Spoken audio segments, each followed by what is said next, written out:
अस्सलामुअलैकुम सामीन 6 शव्वालुल मुकर्रम है, 8 मई है। सोशल इंडिया न्यूज़ में आपका खैर मकदम है। ख़बर का उन्वान है, बस के अंदर से तकरीबन 4.5 क्विंटल चांदी बरामद। मामला गुजरात और राजस्थान का है। ये बस सूबा गुजरात के अहमदाबाद से राजस्थान जा रही थी कि वहाँ पुलिस ने इसको रोका, चेकिंग की।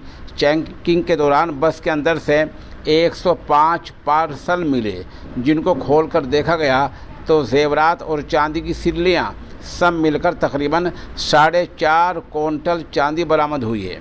पुलिस ने बस के ड्राइवर से मालूम किया तो वो इत्मीनान बख्श जवाब नहीं दे पाया, इसलिए पुलिस ने उसको जब्त कर लिया है और मामले की जांच शुरू कर दी है।